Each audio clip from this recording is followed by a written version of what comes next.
Well, I was restless, but some people don't like it.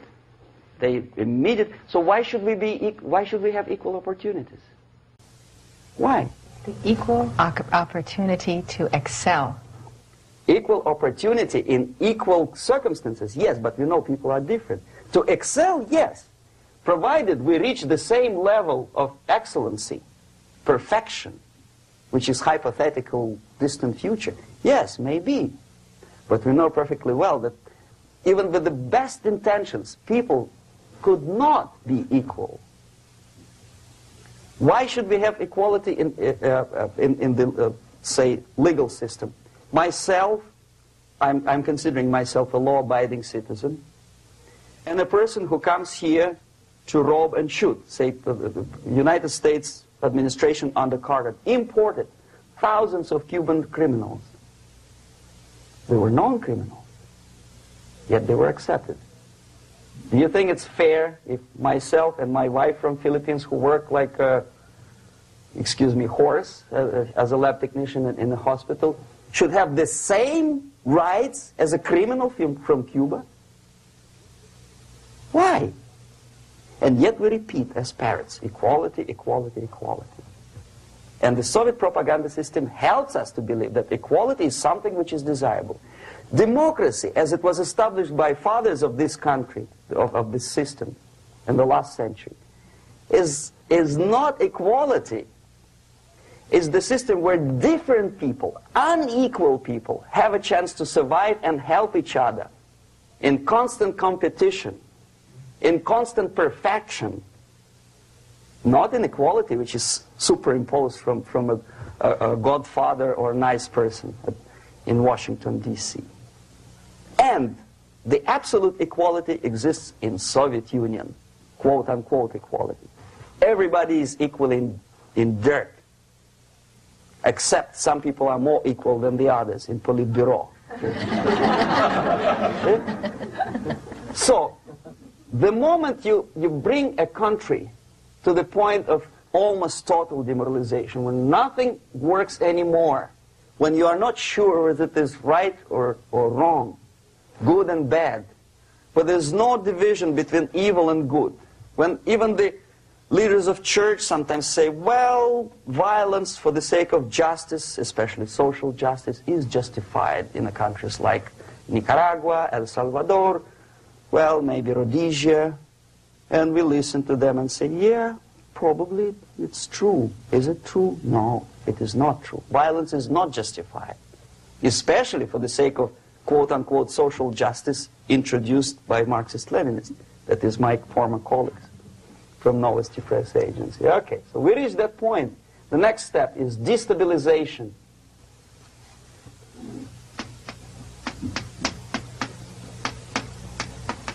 Again, this word says for itself what it is. To destabilize all the relations, all the accepted institutions and organizations in a country of your enemy.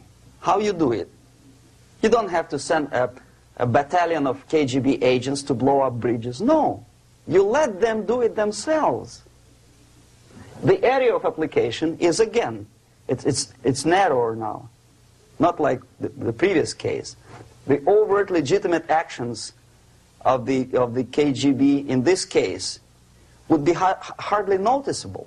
There is no crime if a professor who recently went to USSR introduces a course of Marxism-Leninism in a Californian college, for example. Nobody is going to come to his doorstep and say, okay, mister, come, you are under arrest. No, it's not a crime. It's not even considered a moral crime against your country. So the area of application here is narrowing down to economy, again labor relations, right? To law and order, plus military. And economy, law and order. Yes, and again the media, but wider scope, little bit different. I'll explain it later. Okay, basically 3 areas. Economy. The radicalization of bargaining process. If on that stage we still could achieve, theoretically, some positive compromise between the negotiating sides with say, arbitrary introduction of arbitrary judges, a third side, objectively judging the demands of both sides. Here it's radicalization. On the stage of destabilization, we cannot come to compromise even within a family. The husband and wife couldn't figure out which is better. Husband wants his kids to eat at the table, and wife wants a child to roam around the room and drop food all over the floor. They cannot come to compromise unless they start a fight. It's impossible to reach a compromise, constructive compromise, between neighbors. Some people say, I don't like you to watering your lawn at that time because exactly at that time I'm walking my dog and he's getting nervous. He cannot pass his bowels, you know. So they cannot compromise. They go to a civil court or something like that. Radicalization of human relations. No more compromise. Fight, fight, fight. The normal, traditionally accepted relations are destabilized. The relations between teachers and students in schools and colleges. Fight. The relations between, in economical sphere, between laborers and employers are further radicalized. No more acceptance of the legitimacy of demands of workers. Unlike Japanese, with the theory Z, if you ever heard about it, where the workers are involved in decision-making process, therefore they don't have moral incentive to fight their bosses. In the United States, it's just the opposite. The harder is the fight, the better. The more heroic they look. When the Greyhound network was on strike recently, the correspondents of local TV networks all over the United States were approaching the strikers, and they say, oh yes, we are doing something nice. They look like heroes and they were proud. There was some family, the husband was a bus driver. Now they decided in a protest against the bosses to camp somewhere in the forest. And they were presented to the audience as a heroic, nice people. You see? The violent clashes between passengers, picketers, and the strikers are presented as something normal. 10, 15, 20 years ago, we would be angry, say, why so much hatred? Today we are not. We say, well, it's commonplace. Radicalization, militarization sometimes. As I explained on that stage, I took a step a little bit further. Shooting people. Okay, law and order now also is pushed into the area where previously people settled their differences peacefully and legitimately. Now we are getting with this court cases in the smallest irrelevant cases. We cannot solve our problems anymore. The society at large becomes more and more antagonistic between individuals, between groups of individuals, and the society at large. The media puts himself in the opposition to the society in general, at large.